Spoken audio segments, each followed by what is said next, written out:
Assalamualaikum warahmatullahi wabarakatuh. Perkenalkan, kami dari kelompok 1 yang beranggotakan Risna Damayanti, Dewi Masitoh, Ristanti Damar, Ayu Hildiawati, Leni Kurniawati, Rizka Harahap, dan saya sendiri Atika Dwi Martnawati.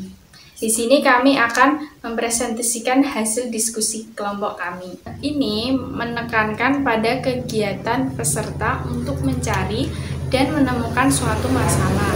Peserta bertindak sebagai subjek belajar yang dituntut untuk mandiri. Model pembelajaran inquiry mendorong siswa untuk aktif dalam pembelajaran. Model pembelajaran inquiry lebih menekankan pada proses mencari dan menemukan dari jawaban masalah yang dipertanyakan. Melalui proses inquiry ini akan menimbulkan ketertarikan bagi siswa untuk mempelajari materi pelajaran. Hal ini merupakan hal yang sangat penting, sehingga siswa belajar dalam kondisi yang tidak dipaksakan. Model pembelajaran inquiry dapat digunakan dalam materi cerpen dengan KD 3.1 memahami teks eksplanasi, tanggapan, deskriptif, eksposisi, eksplanasi, dan cerita pendek baik melalui lisan maupun tulisan.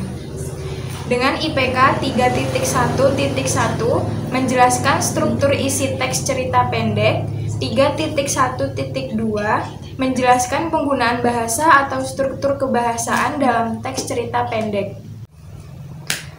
Kompetensi dasar yang kedua adalah 3.2 membedakan teks hasil observasi, tanggapan, deskriptif, eksposisi, eksplanasi, dan cerita pendek, baik melalui lisan maupun tulisan. Dengan IPK 3.2.1 membedakan teks cerita pendek dengan teks lain. 3.2.2 membedakan struktur teks cerita pendek dengan teks lain. Kompetensi dasar yang ketiga mengklasifikasi teks hasil observasi, tanggapan, deskriptif, eksposisi, eksplanasi, dan cerita pendek baik melalui lisan maupun tulisan. Dengan indikator pencapaian kompetensi nomor 1, mengklasifikasi teks cerpen berdasarkan struktur. Yang kedua, mengklasifikasi teks cerpen berdasarkan penokohan. Kemudian kompetensi dasar yang keempat adalah menangkap makna teks eksplanasi, tanggapan deskriptif, eksposisi, eksplanasi, dan cerita pendek baik melalui lisan maupun tulisan. Dengan indikator pencapaian kompetensi nomor 1, menjelaskan makna kata atau istilah dalam teks cerita pendek. Yang kedua, menjawab pertanyaan berkaitan dengan isi teks. Kemudian yang terakhir, menceritakan kembali isi teks menggunakan kata-kata sendiri secara lisan dan tertulis. Strategi pembelajaran inquiry merupakan rangkaian kegiatan pembelajaran yang menekankan pada proses berpikir kritis dan analitis untuk mencari dan menemukan sendiri jawaban dari suatu masalah yang dipertanyakan.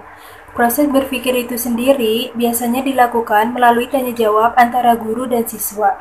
Ciri-ciri strategi pembelajaran inquiry. Yang pertama, strategi inquiry menekankan kepada aktivitas siswa secara maksimal untuk mencari dan menemukan. Artinya, strategi inquiry menempatkan siswa sebagai subjek belajar. Dalam proses pembelajaran, siswa tidak hanya berperan sebagai penerima pelajaran melalui penjelasan guru secara verbal, tetapi mereka berperan untuk menemukan sendiri inti dari materi pelajaran itu sendiri. Yang kedua, seluruh aktivitas yang dilakukan siswa diarahkan untuk mencari dan menemukan jawaban sendiri dari sesuatu yang dipertanyakan, sehingga diharapkan dapat menumbuhkan sikap percaya diri. Dengan demikian, strategi pembelajaran inquiry menempatkan guru bukan sebagai sumber belajar, akan tetapi sebagai fasilitator dan motivator belajar siswa.